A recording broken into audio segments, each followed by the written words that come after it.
entre amis exceptionnel. Il y avait un engagement politique énorme de mettre à la disposition 450 millions d'euros dans une année. Il faut le trouver d'abord, qui ne sont pas sur la table, même pas chez nous. Donc, il y avait des efforts de deux côtés, marocains, européens, pour réaliser cette promesse qui a été faite fin mars l'année dernière, en tant que réaction à une initiative remarquable de Sa Majesté, qui a créé tout au début de la pandémie, avec une prévoyance vraiment incroyable, un fonds spécial pour la lutte contre le Covid. Bien sûr, nous avons travaillé quand même déjà pour les pistes de l'avenir, et tout ce que nous faisons cette année, je crois, c'est aussi basé sur l'expérience qu'on a tirée de l'année dernière de la crise.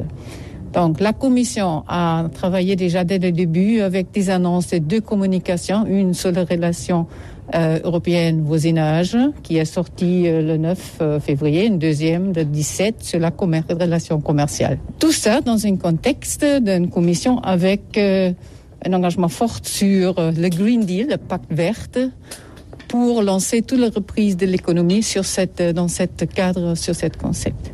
Donc tout ce que nous sommes en train de préparer à ce moment-là, qui va définir notre relation pour cette année à venir, 2021-2027, sera basé et encadré par ces communications et par notre déclaration conjointe 2019, qui reste quand même assez importante.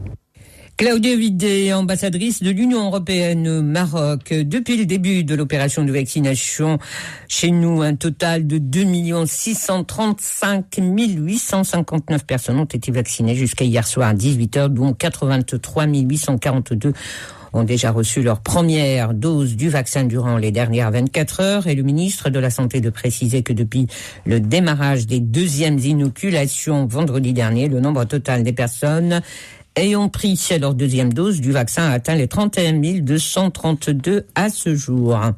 Et alors que la campagne de vaccination se poursuit donc à un rythme soutenu, certaines catégories de personnes sont non seulement prioritaires, mais aussi des personnes à suivre. Ce sont les dialysés. Ils font partie également des personnes à risque. Voici les explications du docteur Saïd Fassi Ferri.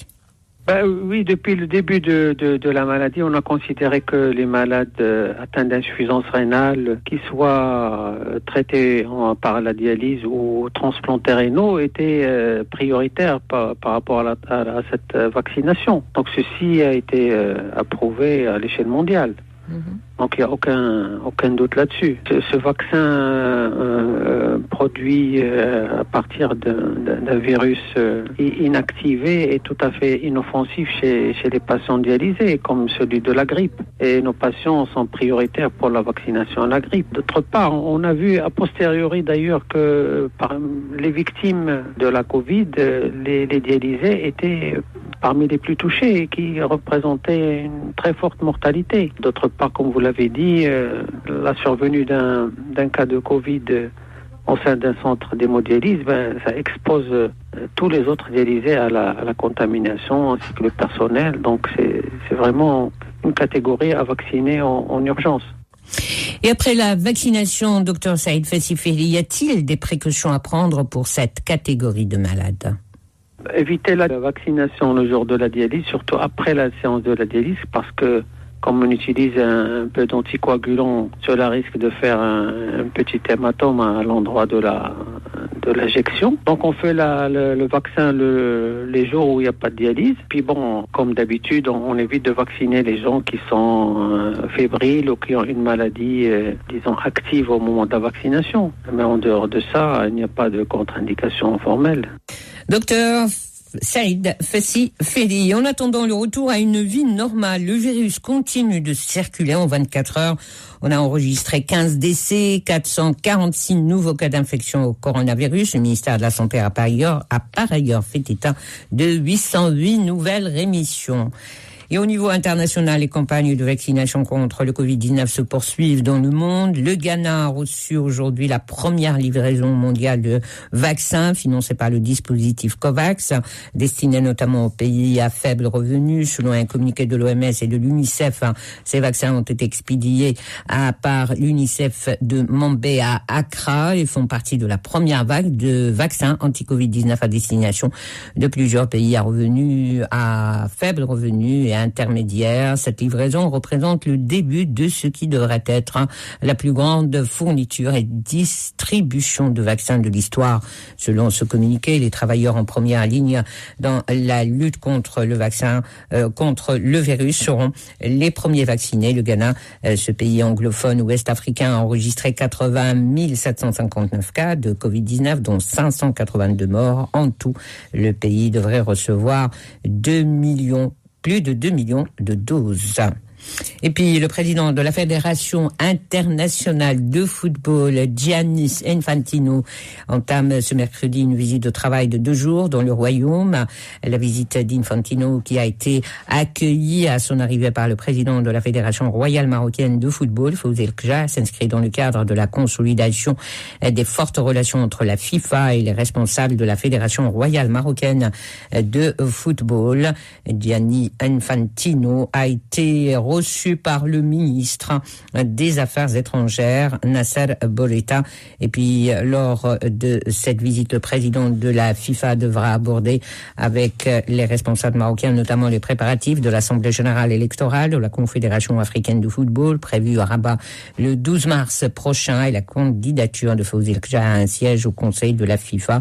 En annonçant la semaine dernière cette visite, à la Fédération royale marocaine de football avait précisé qu'elle a également pour objectif de développer la coopération entre les deux instances en matière de promotion du football national et continental.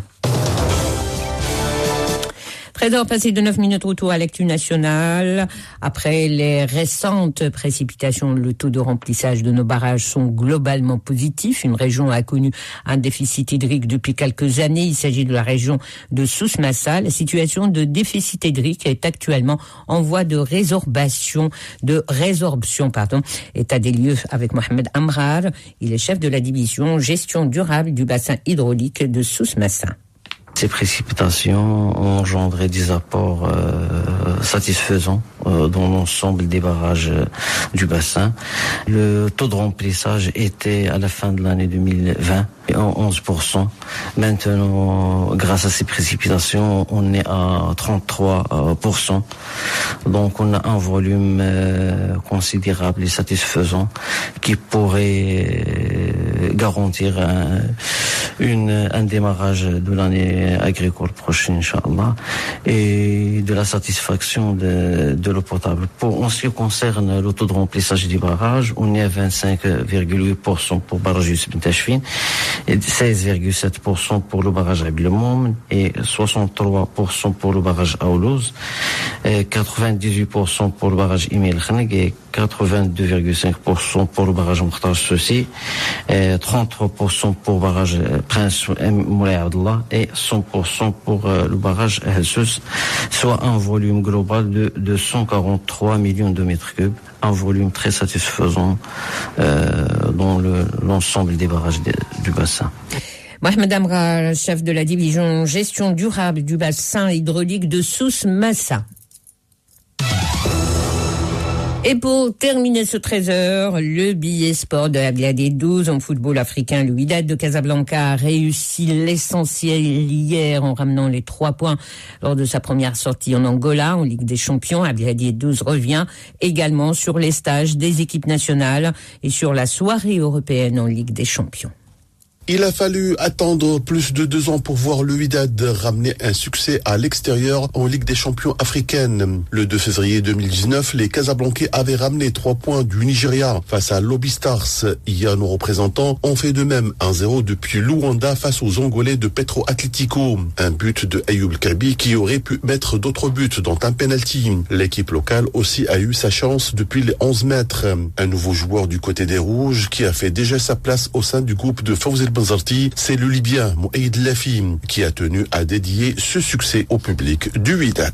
أول شيء نهدي الفوز هذه لجماهير الوداد اللي ديما مساندتنا رحلة شاقة وطويلة يعني يوم كامل في الجو الحمد لله ما خيبناش ظن الجماهير ما خيبناش ظن الإدارة والطاقم الفني جبنا المباراة إن شاء الله تو نحضروا المباراة الجاية ونكونوا قد المسؤولية. La délégation casablancaise ralliera demain le Burkina Faso dans un avion spécial en vue du match de dimanche à partir de 17h à Ouagadougou face à Kaizer Chiefs dans le cadre de la première journée. Les Sud-Africains qui ont été accrochés 0 partout face à l'équipe de Huria Conakry. Ces mêmes Guinéens avec 4 points qui sont déjà en tête de cette poule.